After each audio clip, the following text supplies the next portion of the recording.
எல்லோருக்கும் வணக்கம். ஏற்கனவே நம்ம ஐடி துறையை எல்லாரும் கண்டபடி திட்டிக்கிட்டு இருக்காங்க. இந்த சமயத்தில் இன்னைக்கு இந்த இன்ஃபோசிஸ் படையெடு படையப்பா அப்படிங்கிற மாதிரி 5% ஏறி இருக்கு. அதாவது பேக்ரவுண்ட் என்ன அப்படின்னா, நம்ம நாட்டில் பல லட்சம் ஐடி துறை சம்பந்தப்பட்ட வேலை பார்க்குறவங்க ஏகப்பட்ட பேர் இருக்காங்க. முன்னணி கம்பெனிகள் டிசிஎஸ், இன்ஃபோசிஸ்னு எத்தனையோ பேர் இருக்காங்க. இந்த உலகத்தையே டிஸ்ரப்ட் பண்ணுற மாதிரி மிகப்பெரிய ஏதாவது ஒரு டெக்னாலஜி போட்டு விட்டாங்களா? சைனாக்காரங்க கூட சமீபத்தில் ஏதோ ஒன்று டீப் சீக் ஏஐ அப்படின்னு ஒன்று கண்டுபிடிச்சி இந்த உலகத்திலேயே பயங்கரமான ஒரு கண்ணாப்பின்னான்னு மிகப்பெரிய வீழ்ச்சியெல்லாம் அமெரிக்க பங்குகளில் பண்ணிவிட்டு, அந்த மாதிரி ஏதோ ஒன்று டிஸ்ரப்டிவாக உலகத்தையே அப்படியே மாற்றி அமைக்கிற மாதிரி எந்தையாவது ஒன்று கண்டுபிடிச்சி வெளியிட்டு இருக்காங்க அமெரிக்காலையும் சைனாலையும். ஆனால் நம்மளால இத்தனை லட்சம் பேர் என்னத்தை பண்ணிக்கிட்டு இருக்காங்க. அதே மாதிரி இத்தனை முன்னணி ஐடி கம்பெனிகள் இருக்குது. நீங்கள்லாம் என்னத்தப்பா கண்டிச்சு விட்டீங்க? நீங்கள் பாட்டுக்கு எப்போ பாரு பைபேக் பண்ணுறேன், ஷேர் ஹோல்டர்ஸ்க்கு ஏதாவது பெனிஃபிட் கிடைக்கும், பைபேக் பண்ணுறேன்னு இருக்கிற பணத்தையெல்லாம் இந்த மாதிரி தான் பண்ணிக்கிட்டு இருக்கீங்க. டிவிடெண்ட் அதிகமாக கொடுக்குறீங்க, பைபேக் பண்ணிக்கிட்டுன்னு இருக்கிற பணத்தை பூரா ஷேர் ஹோல்டர்ஸ் தான் பெனிஃபிட் பண்ணிக்கிட்டு இருக்கீங்களே ஒழிஞ்சு ஏதாவது பயங்கரமாக இந்த டெக்னாலஜியை டிஸ்ரப்ட் பண்ண மாதிரி ஏதாவது பண்ணிக்கிட்டு இருக்கீங்களான்னு ஏற்கனவே பல பேர் கண்டபடி பேசிக்கிட்டு இருக்கக்கூடிய இந்த நிலைமையில் இன்னைக்கு இந்த இன்ஃபோசிஸ் 5% ஏறி இருக்கு அப்படின்னா அவங்க வெளியிட்டு இருக்கக்கூடிய தகவல் தான் காரணம். அவங்க என்ன சொல்றாங்கன்னா, எங்களுடைய போர்ட் மீட்டிங் 11 செப்டம்பர் நடக்க போகுது, அதில் நாங்கள் பைபேக் பண்ணுறதை பற்றி நாங்கள் பேச போகிறோம் அப்படின்ற ஒரு தகவல் வந்த ஒரே காரணத்தினாலே இன்னைக்கு இந்த இன்ஃபோசிஸ் 5% ஏறி இருக்கு. சொன்ன நம்ப மாட்டீங்க, இன்னைக்கு நிஃப்டி ஏறினதுக்கு மிக முக்கியமான காரணம் இந்த இன்ஃபோசிஸ் ஏறினதான். 73 பாயிண்ட் நிஃப்டி இன்னைக்கு ஏறி இருக்கு அப்படின்னாலும் அதில் 54 பாயிண்ட் ப்ளஸ் டிசிஎஸ் மற்ற டெக்னாலஜி கம்பெனிஸ் அந்த 74 பாயிண்ட் ஏற்றி விட்டுருக்காங்க. இது மட்டும் இவங்க ஏற்றலைன்னா இன்னைக்கு மார்க்கெட் கும்பா அப்படின்ற நிலைமை தான். இன்னைக்கு மிக முக்கியமாக இந்தியாவே நம்மளுடைய ஷேர் மார்க்கெட்டை எதை ஃபோக்கஸ் பண்ணி பார்த்துக்கிட்டு இருக்குன்னா, இந்தியாவினுடைய விபி எலெக்ஷன், யார் வைஸ் பிரசிடென்ட் ஆக போகிறாங்க அப்படின்ற மிக முக்கியமான ஒரு தகவல் நம்ம நாட்டில் போயிட்டு இருக்கீல. இந்த சமயத்தில் இப்படி யோசிச்சு பாருங்கள், நம்ம ஷேர் மார்க்கெட்டில் அதே மாதிரி ஒரு பொலிட்டிஷியனாக இந்த ஃபினான்ஸ் மினிஸ்டர் நிர்மலா அவர்களுக்கு நீங்கள் எவ்வளவு மார்க் கொடுப்பீங்க? அவங்க இப்போ இந்த டேர்ம் கம்ப்ளீட் பண்ணாங்கன்னா அவங்க தான் லாங்கஸ்ட் சர்விங் யூனியன் எஃப்எம் ஆகி கொண்டிருக்கக்கூடிய நேரத்தில் ஷேர் மார்க்கெட் பர்ஸ்பெக்டிவில் அவங்களுக்கு எவ்வளவு ரேட்டிங் என்பது கொடுப்பீங்க? என்னை பொறுத்த வரைக்கும் நான் 8 மார்க் கொடுப்பேன் 10க்கு. ஷேர் மார்க்கெட்டை பொறுத்த வரைக்கும் எனக்கு என்ன பாசிட்டிவ் அபிப்பிராயம் அப்படின்னா, இந்த நிர்மலா கேண்டில் அப்படின்றது ஒன்று திடீர்னு அவங்களுடைய ஒரு தடவை பட்ஜெட் அனௌன்ஸ்மெண்ட் சமயத்தில் மிகப்பெரிய ஒரு மூவ்மெண்ட், வரலாறு இல்லாத மூவ்மெண்ட் என்பது கொண்டு வந்தாங்க. அது ஒரு விஷயம். இன்னொன்று, அவங்க 2019 சமயத்தில் பதவி ஏற்றுக்கொண்ட பிறகு அந்த கோவிட் சமயங்களை எல்லாம் தாண்டி சென்செக்ஸ் மற்றும் நிஃப்டினுடைய வளர்ச்சி மிகவும் அபாரமாக இப்போ 24,850 ட்ரேட் ஆகிட்டு இருக்கு. 10,000 ரேஞ்சிலிருந்து ஆல்மோஸ்ட் 24,800. அது மட்டும் இல்லாமல் ரொம்ப சந்தோஷங்க அப்படின்ற மாதிரி 12 லட்ச ரூபா வரைக்கும் வருமானம் வரி இல்லை அப்படின்றது ஒன்றும்.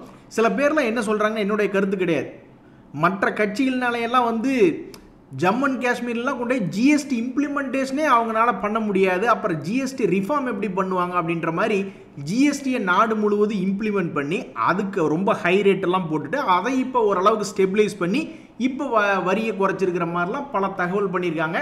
கடைசியாக மொத்தமாக ஃபாஸ்டஸ்ட் க்ரோயிங் எக்கானமி அப்படின்ற பேர் உலகளவில் கிடைச்சிருக்கு அப்படின்ற சில தகவல்களினாலே என்னை பொறுத்த வரைக்கும் நான் 10க்கு 8 மார்க்காக நான் கொடுக்கிறேன். என்னுடைய எதிர்பார்ப்பெல்லாம் கடந்த ஒரு வருஷமாகவே ஷேர் மார்க்கெட்டுக்குள்ளே யார் வந்திருந்தாலும் பெருசாக லாபம் என்பதே இல்லை கடந்த ஒரு வருடமாகவே. ஸோ அடுத்து வரக்கூடிய பட்ஜெட்டில் மிகப்பெரிய, அதாவது 2026 பிப்ரவரி சமயத்தில் மறுபடி நிர்மலா கேண்டிலாக எனத்தையாவது ஒன்று மார்க்கெட்டில் ஏதாவது ஒரு முக்கிய அறிவு போட்டு ஒரு 2000-3000 பாயிண்ட் ஏற்றி விட்டாதான் நாங்கள் 10க்கு 10 கொடுப்போம், இல்லைன்னா இவ்வளவுதான். வேறு ஏதாவது அடுத்தடுத்த நாட்கள் ஏதாவது நிகழ்வுகள் வருமா அப்படின்னா, இந்த யூஎஸ் ஃபெட் ரேட் கட்டு இந்த மாதத்தில் ஏதாவது ஒரு ரேட் கட் வரும்பொழுது அது நம்ம மார்க்கெட்டுக்கு பெருசாக ஹெல்ப் பண்ணுதா இல்லையான்னு தெரியலைங்க நண்பர்களே. இதுவே நம்மளுடைய பழைய மார்க்கெட், ட்ரம்ப் இல்லாத மார்க்கெட், அதாவது ட்ரம்ப் அவர்கள் வருவதற்கு முன்னாடி இருந்த மார்க்கெட், ட்ரம்ப் அவர்கள் வந்த பிறகு இருக்கக்கூடிய இந்திய மார்க்கெட் ரெண்டாக பிரிச்சுக்கிட்டோம்னா, நம்மளுக்கு என்னமோ அந்த அமெரிக்காவில் தான் போய் பர்கர் வாங்கி திங்கிற மாதிரியும் அல்லது அங்கே தான் வேலையே செய்கிற மாதிரியும் அமெரிக்க தகவல்கள் வரும்பொழுது நம்மளுடைய மார்க்கெட் கண்ணா பின்னான்னு ட்ராவல் ஆகிட்டு இருக்கும். இப்போ இந்த யூஎஸ் ஃபெட் ரேட்டினுடைய இன்ட்ரெஸ்ட் ரேட்டெல்லாம் கட் பண்ணுறாங்க அப்படின்ற தகவல் வரும்பொழுது நம்ம மார்க்கெட் பாட்டுக்கு எந்திரிச்சு ஆடிக்கிட்டு இருப்பான். இப்போல்லாம் அப்படி வரமாட்டேங்குது. ஏன்னா ட்ரம்ப் அவர்கள் வந்த பிறகு அமெரிக்காவிலிருந்து எந்த செய்தி வந்தாலும் நம்மளுக்கு பிரயோஜனம் இல்லை. ட்ரம்ப் அவர்களுடைய வாயிலிருந்து டைரெக்டாக வரக்கூடிய செய்தி மட்டுமே நம்ம மார்க்கெட்டை பாதிச்சுக்கிட்டு இருக்கு. பட் இருந்தாலும் முக்கியமான விஷயங்கள் cannot be ruled out in stock market அப்படின்ற மாதிரி ஒரு மிக முக்கியமான தகவல்களில் இந்த மாதத்தில் அமெரிக்காவினுடைய ஃபெட் ரேட் கட் இருந்ததுன்னா மார்க்கெட்டுகளை எப்படி உற்சாகப்படுத்தும் அப்படின்றது ஒரு மிகப்பெரிய கேள்வியாக போய்கிட்டு இருக்கு. நம்மளுக்கு தேவையெல்லாம் என்னங்க, திடீர்னு இடையில எப்பாவது ஒரு திடீர்னு ஒரு ஃப்ளாஷில் ஒரு 26,000 27,000 நிஃப்டிக்கு என்னைக்காவது ஒரு நாள் காமிச்சான்னா, எப்பா சாமி நாங்கள் என்னென்ன தப்பு பண்ணியிருக்கோமோ அந்த தப்பெல்லாம் பல பங்குகள் வாங்கின விலையை தாண்டி போகும்பொழுது பல கும்பிடுகளை போட்டுட்டு இனி எங்கள் தப்பை கரெக்ட் பண்ணிக்கிறோம் அப்படின்ற மாதிரி பல பேர் உட்காந்துக்கிட்டு இருப்பாங்க. அதுக்கு ஒரு வாய்ப்பு கிடைக்க மாட்டேங்குது பாருங்களேன். அதாவது ஒரு சந்தோஷம் வர மாட்டேங்குது. மார்க்கெட் என்னமோ 4,000 பாயிண்ட் ஏறி இருக்குதான், ஆனால் இதில் ஒரு லாஸ் ரெக்கவரி அல்லது கொஞ்சம் தான் லாபம் அப்படின்ற மாதிரி தான் வந்திருக்கு. பழையபடி 25,000 தாண்டி ஒரு 26,000 எல்லாம் போச்சுன்னா தான் ரொம்ப மகிழ்ச்சியாக இருக்கும். என்னையா உங்கள் ஆட்டம், மார்க்கெட்டில் ஓவராக ஏறி ஆட வேண்டியது, அப்புறம் என்றைக்காவது ஒரு நாள் குப்புன்னு ப்ராஃபிட் புக் பண்ணி கீழே குப்புன்னு உழுக வேண்டியது அப்படின்ற மாதிரி சமீபத்தில் ஏறின பங்குகளை எல்லாம் பிடிச்சி இன்றைக்கி குப்புற தள்ளி விட்டாங்க. தெரியல ப்ராஃபிட் புக்கிங் ஒரு காரணமா அல்லது என்ன அப்படின்றது தெரியல. ஆனால் சமீபத்தில் நிறைய சம்பாரிச்சு கொடுத்த பங்குகள்லாம் இன்றைக்கி ஒரு 3% சிகப்பியாக மாறி நின்று பாவம் ஆடிக்கிட்டு இருக்காங்க. இந்த ஜிஎம்டிசி 3% இறங்கியிருக்கு இன்றைக்கி. இந்த பேடிஎம் ஒரு 3, அதே மாதிரி இந்த நெட்வெப் போன்ற பங்குகள்லாம் சமீபத்தில் சம்பாரிச்சு கொடுத்த பங்குகள். இன்றைக்கி டாப் லூசர்ஸ் யாருப்பா இருக்கீங்க அப்படின்னு போய் நியூஸ் எடுத்து பார்த்தா நாங்கள்லாம் இருக்கோம் அப்படின்னு பாவம் இந்த பங்குகள்லாம் சகப்பியா இன்றைக்கி மாறி நிற்கிது. இது ஒரு நாள் சகப்பியா அல்லது ஒரு 10-15 நாள் சகப்பியா என்பது சில நாட்கள் கழித்து தான் தெரியும். ஸோ என்றைக்குமே யார் எப்போ கீழே விழுவாங்க அப்படின்றது தெரியாது. ட்ரெயிலிங் ஸ்டாப் லாஸ் போன்ற கான்செப்டுகளை எல்லாம் உபயோகப்படுத்திக்கிறதா என்றைக்குமே நல்லது. நண்பர்கள், இந்த சமயத்தில் மிக முக்கியமான தகவல், அதாவது என்ன கதையே ஆக போகுதுன்னே தெரில. உங்கள் கதை தான் என்ன தம்பி அப்படின்ற மாதிரி பல்வேறு பங்குகள் கீழே விழுந்ததுக்கப்புறம் அடுத்தது இனி என்ன செய்ய போகிறேன்னு பல பேர் காத்துக்கிட்டு இருக்காங்க. ஆனால் யாருக்குமே இது பதில் சொல்லலை. தொடர்ந்து இறங்க போகுதா அல்லது ஏறப்போகுதான்னு எந்த விதமான பதிலும் தற்போது வரைக்கும் இல்லை. ஒரு உதாரணத்துக்கு பார்த்தீங்கன்னா இந்த ஐஆர்பி அப்படின்னு ஒரு பங்கு, இந்த 2025 மட்டும் இதனுடைய பொட்டன்ஷியல் எப்படி இருந்ததுன்னு பார்த்தீங்கன்னா ஒரு 5-10% ஏறுவதும் இறங்குவதுமாகவே இருந்துட்டு இருந்தது. ஒரு கட்டத்தில் என்ன பண்ணிட்டான்னாக்கா ஒரு 20-30% இறங்கக்கூடிய பொட்டன்ஷியலாக மாறி அதுக்கப்புறம் ஒரு 20-30% ஏறி அப்புறம் மறுபடியும் ஒரு 20% பக்கம் இறங்கியிருக்கக்கூடிய ஒரு பங்காக இந்த ஐஆர்பி இன்ஃப்ரா இருக்குது. ஸோ அடுத்தடுத்து வரக்கூடிய நாட்களில் இது என்ன செய்யும் அப்படின்றது தெரியாமல் இருக்கும் பொழுது இது ஏதாவது டெக்னிக்கலாக லாங் கேண்டில் எங்காவது போட்டிருக்கானா இப்போ வரைக்கும் எதுவுமே இல்லை. எல்லாமே புளி மூட்டையை பார்த்தாவே ஏதாவது சந்தோஷம் வருங்களா நண்பர்களே? ஒரு மாதிரி இடித்த புளி மாதிரி ஒரே இடத்துல உட்காந்துக்கிட்டு இருந்தால் ஏதாவது ஒரு சந்தோஷம் வருமா? எங்காவது ஒரு சக்கரை மூட்டை, அதாவது ஒரு லாங் கேண்டில் எங்காவது ஒரு இடத்துலையாவது ஃபார்ம் ஆயிருக்கா? ஏன்னா மார்க்கெட்டில் நியூஸ் இருக்குது அல்லது ஏதோ டிமாண்ட் அண்ட் சப்ளையில் ஏதோ ஒரு மாற்றம் இருக்குது அப்படின்னா தான் இந்த மாதிரி லாங் கேண்டில் வரும். இல்லைன்னா சும்மா ரெகுலராக போய் நம்ம டெய்லியும் போய் ஒரு 5 ரூபாய்க்கு தக்காளி 2 ரூபாய்க்கு கொத்துமல்லி அப்படின்னு வாங்கிட்டு இருந்தால் எப்படி மளிகை கடைக்காரன் பொழைக்க முடியும்? திடீர்னு ஏதோ ஒரு விசேஷம் வருது, பொங்கல் வருது, தீபாவளி வருது, அப்படி இப்படின்னு ஏதாவது ஒரு விசேஷம் வரும்போது நாமளும் போய் மூட்டையை வாங்கினா தான் அவன் சந்தோஷமாக இருப்பான். ஆனால் அந்த மாதிரி இல்லாமல் இந்த புளி மூட்டை டெய்லி ஒரு புளி மூட்டையை வச்சுக்கிட்டே இருந்தால் இதில் என்ன இப்போ வரைக்கும் ஒரு மாற்றம் இப்போ வரைக்கும் வரல. இந்த பங்கில் ஒரே ஒரு விஷயம் என்னென்னா தற்போதைய 52 வீக் லோவில் இந்த ஐஆர்பி அப்படின்ற பங்கு ட்ரேட் ஆகிட்டு இருக்கு. ஒரு 20% தன்னுடைய சமீபத்தினுடைய ஹையிலிருந்து கீழே வந்து ட்ரேட் ஆகிட்டு இருக்கு. இனி இந்த பாயிண்ட்லேருந்து இன்னும் சரிவடைய போகுதா அல்லது மீட்டெடுக்க போகுதா அப்படின்றது தெரில. ஸோ லோ ப்ரைஸில் கிடக்கு, ஆனால் இது என்ன பதில் சொல்ல போகுதுன்னே தெரில. ரொம்ப நாளாக காத்துக்கிட்டு இருக்கும் அப்படின்ற வகையில் இந்த ஐஆர்பி அப்படின்ற பங்கு ஒன்று இருக்குது. அடுத்தது இந்த ஈக்விட்டாஸ் பேங்க் அப்படின்ற பங்கு, இவனுடைய பொட்டன்ஷியலுமே தன்னுடைய சமீபத்தினுடைய ப்ரீவியஸ் ஹையை போய் பிடிக்கிறதுனா கூட ஒரு 25-30% பக்கம் ஏற வேண்டியது அப்படின்ற ஒரு விஷயம் இருக்குது. இந்த 2025 வருஷத்தினுடைய ஹை, 1 இயர் ஹைன்னு கூட வேண்டாம், இந்த வருஷத்தை ஹை போய் பிடிக்கிறதுனால அவ்வளவு தூரம் தள்ளி போய் ட்ராவல் பண்ண வேண்டியதாக இருக்குது. அல்லது கீழே இறங்குற மாதிரி இருந்தாலும் இதுக்கு முன்னாடி ஆதி காலத்திலே அந்த காலத்திலே அப்படின்னு பார்த்தீங்கன்னா அவன் 2022 40 ரூபாயெலாம் வந்திருக்கான். சரி, அங்கேயாவது நீ வரலாம் இல்லை, நீ ரொம்பவுமே ட்ரெண்டிங் கிளியாக இருக்க, அநியாயத்துக்கு 2-3 வருஷமாக ஏறுறது இல்லைன்னா 2-3 வருஷம் இறங்குது அப்படின்ற மாதிரி இருக்க. ஸோ உங்கள்கிட்ட சந்தோஷம் என்பது எப்போ வரும்? இன்னும் 2-3 வருஷம் கழித்து வருமா அல்லது எப்போ தான் வரும் உன் வாழ்க்கையில் அப்படின்ற மாதிரி தற்போதைய நிலைமையில் இந்த 2025 பொறுத்த வரைக்கும் 2025 எப்போ ஒரு 30% ஏறி சம்பாரிச்சு கொடுத்து அப்புறம் கீழே விழுந்தானோ அதே இடத்துல போய் இப்போ மறுபடியும் விழுந்திருக்கான். அடுத்தடுத்த வருடங்களில், ஏன்னா இதெல்லாம் ஒரு வாலட்டிலிட்டியாகவே தன்னை இன்னும் நிரூபிச்சிக்கவே இல்லை.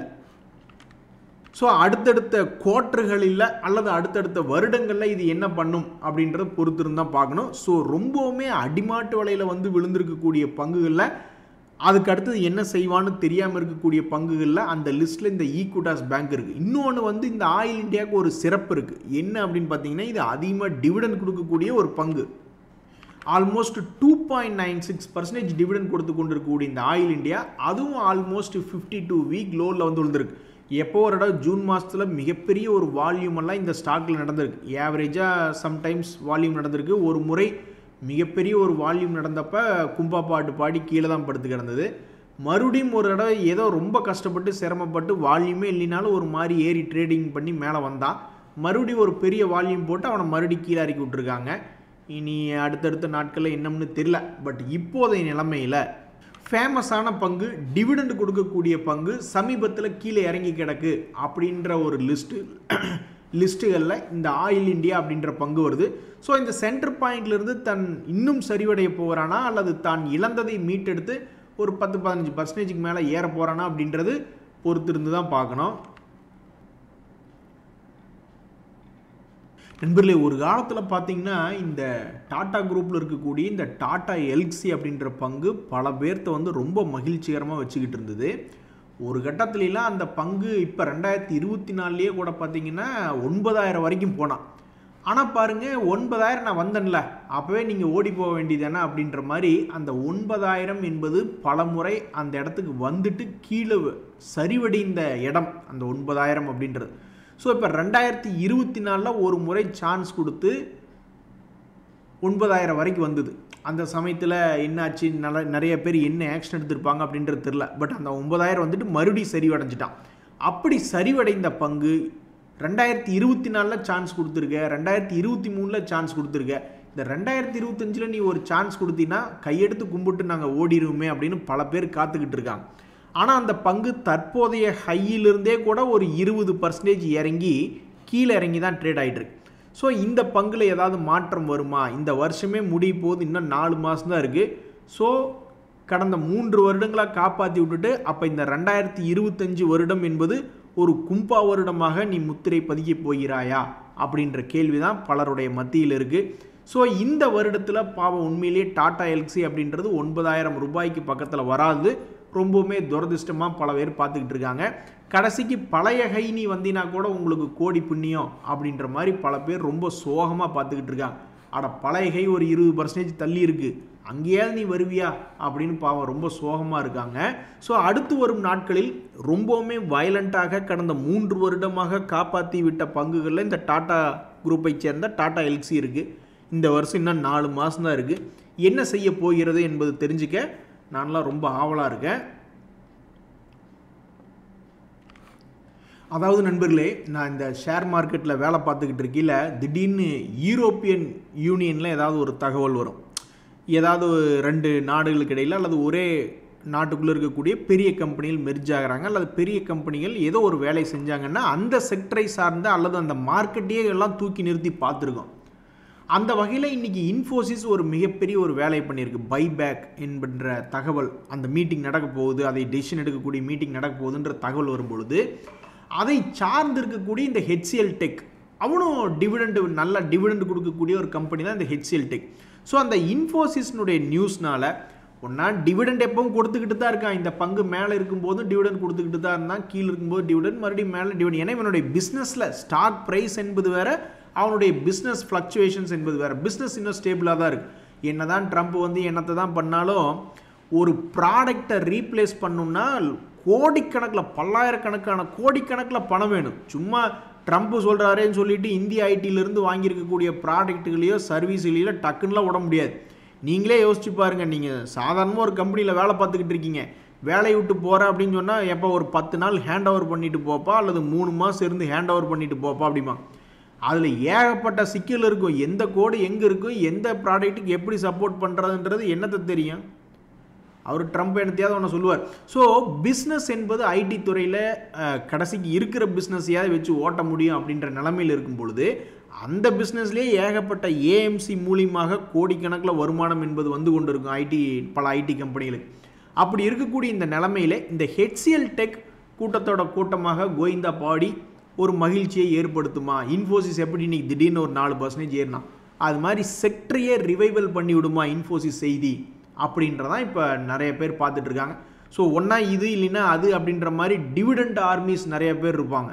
இந்த ஷேர் மார்க்கெட்டில் விலை ஏறி இறங்குறத நம்பி இல்லைடா நான், அது எனக்கு மென்டல் ப்ரெஷரை தருது, ஒரு பீஸ் ஆஃப் மைண்டே இல்லை, எனக்கு டிவிடெண்டே கொடுத்தா போதுண்டா அப்படின்ற மாதிரி டிவிடெண்டை கான்சென்ட்ரேட் பண்ணவங்க என்ன பண்ணுவாங்கன்னா, ஏதாவது டிவிடெண்ட் கொடுக்கக்கூடிய பங்கள் டொங்கின்னு வந்து கீழே விழுகும் பொழுது அவன் ஏறானா இல்லையோ அந்த ப்ரெஷரே எனக்கு வேண்டாம், கடைசிக்கு டிவிடெண்ட் கொடுத்தா கூட பரவாயில்லையே அப்படின்ற மாதிரி பல பேர் பார்த்துட்டு இருப்பாங்க. அதனாலேயே ஏதாவது 6 month லோ 1 year லோன்னு எங்கேயாவது பங்குகள் கிடக்குதா, அவன் ஆமை வேகத்தில் நகர்ந்து போனாலும் சரி அப்படின்னு பார்த்துட்டு இருப்பாங்க. அந்த வகையில் இந்த HCL டெக் அப்படின்ற பங்கு 3.77% டிவிடெண்ட் ஈல்டு கொடுத்து கொண்டு இருக்கக்கூடிய பங்கு. தற்போதைய நிலைமையில் என்ன news, what is the news in HCL technologies அப்படின்னு பார்த்தீங்கன்னா, அது ஆல்மோஸ்ட் ஒரு 1 year லோ ப்ரைஸ் அப்படின்ற இடத்துல ட்ரேட் ஆகிட்டு இருக்கு. அதை தொடர்ந்து கீழே போக போதா அல்லது ஏதாவது திரும்புமா என்னன்னு தெரியாமல் காத்துக்கிட்டு இருக்காங்க, இதனுடைய முடிவுக்காக காத்துக்கிட்டு இருக்காங்க.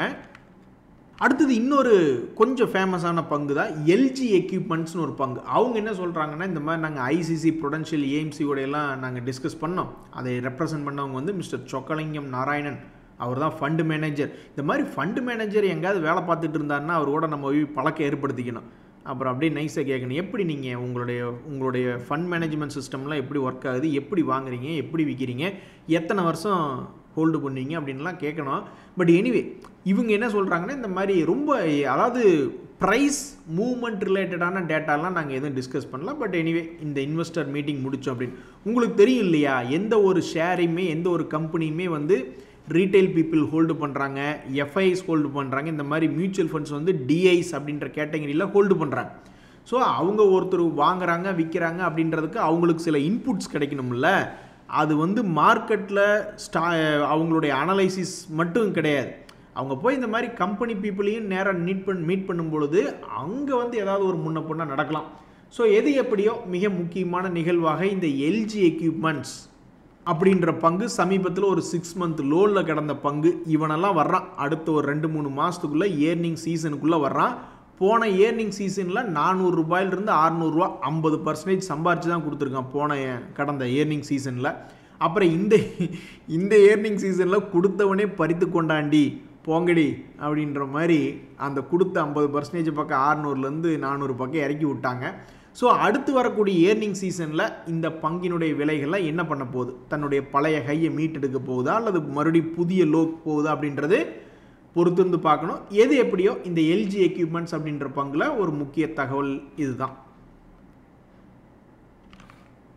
நண்பர்களே, இன்னொரு 2 வயலண்ட்டான ஆளுக, ரொம்பவுமே வாலட்டிலிட்டியாக இருக்கக்கூடிய ஆட்கள், அவங்களுடைய பிஸ்னஸ் அப்டேட் மற்றும் இன்வெஸ்டர் மீட்டிங் அப்டேட் என்னன்னா, ஜியோ ஃபினான்ஷியல் வந்து ஒரு இன்கார்பரேஷன் பண்ணியிருக்கோம் அப்படின்ற ஒரு பிஸ்னஸ் நியூஸ். அதே மாதிரி டிக்சன் டெக்னாலஜி வந்து நாங்கள் எங்களுடைய இன்வெஸ்டர் மீட்டிங்கினுடைய அவுட்கம் அப்படின்ற மாதிரி ஒரு தகவல் கொடுத்துருக்காங்க. அதாவது நாங்கள் வந்து இந்த 91 Kotak mutual fund, IFL capital போன்ற இன்ஸ்டியூஷனல் இன்வெஸ்டர்களையோ அல்லது அனலிஸ்ட்லையோ அல்லது ஃபண்டுகளையோ எந்த கேட்டகரியில் வர்றாங்களோ அந்த கேட்டகரியில் அவங்க நாங்கள் மீட் பண்ணியிருந்தோம் 8 செப்டம்பர் அப்படின்ற மாதிரி சொல்லியிருக்காங்க. இந்த மீட்டிங்கினுடைய அவுட்கம் வந்து ரொம்ப முக்கியமான அன்பப்ளிஷ்டு ப்ரைஸ் சென்சிட்டிவ் இன்ஃபர்மேஷன்லாம் எதுவும் இல்லை. நாங்கள் போய் அவங்கள மீட் பண்ணோம், டீலாம் சாப்பிட்டோம், எல்லாம் பேசினோம், எல்லாம் ஓகே. பட் ப்ரைஸ் வைஸ் எதுவுமே சென்சிட்டிவான இன்ஃபர்மேஷன் இல்லை அப்படின்ற மாதிரி சொல்லியிருக்காங்க. அது அவங்க சொல்கிறாங்களோ இல்லையோ, ஆனால் ஸ்டாக் மார்க்கெட்டை பொறுத்த வரைக்கும் இந்த டிக்சன் 2025 எவ்வளவு வாலட்டிலிட்டியாக இருந்தது, இதுக்கெல்லாம் என்ன ப்ரைஸ் சென்சிட்டிவ் இன்ஃபர்மேஷன் தெரியல. டிமாண்ட் அண்ட் சப்ளையாக இருக்கலாம் அல்லது மார்க்கெட் ட்ரைவன் எப்படி வேணாலும் இருந்துட்டு போகட்டும். ஸோ 17,000 எங்கே, 12,000 எங்கே, ஒரு ஷேருக்கு 5,000 ரூபாய் இறங்கியிருக்கு. மறுபடி 12,000 எங்கே, 17,000 எங்கே, மறுபடி 15,000 எங்கே. எப்பா, மிகப்பெரிய ஒரு வால்டிலிட்டியாக இருக்கக்கூடிய இந்த டிக்சன் அடுத்து வரக்கூடிய நாட்களில், மேலும் அடுத்த மாதத்திலிருந்து தொடங்கக்கூடிய ஏர்னிங் சீசனில் இவனுடைய விளையாட்டு எப்படி இருக்கும், 18,000 அடுத்த பஸ் ஸ்டாப்பு 12,000 அல்லது 18,000 அடுத்த பஸ் ஸ்டாப் 20,000 மேலேயா அப்படின்றது தெரில. பட் இதுலேயும் வந்து முக்கியமான தகவல்கள் இன்றைக்கி வந்திருக்கு. ஜியோ ஃபினான்ஸ் அப்படி தான், அதுவும் சாதாரண ஆள்லாம் கிடையாது. சமீபத்தில் தான் 200 இருந்தான் மார்ச் மாதத்தில். அப்புறம் 50% ஏறினவன் இவன் மட்டும் ஏன் மேலேயே கொண்டிருக்கான்னு தெரியலையே. பல பங்குகள் குப்புற விழுந்துடுச்சு. 40-50% சமீபத்தில் சம்பாரிச்சு கொடுத்துட்டு. ஆனாலும் இந்த ஜியோ ஃபினான்ஸ் அப்படின்ற பங்கு ரொம்ப ஸ்ட்ராங்காக அது இப்போ வரைக்கும் 2 days மூவிங் ஆவரேஜ் மேலேயே இருக்குது. அடுத்து இந்த பங்கு எப்படி மூவ் ஆகுது அப்படின்றது பொறுத்து இருந்து தான் பார்க்கணும். நன்றி, வணக்கம்.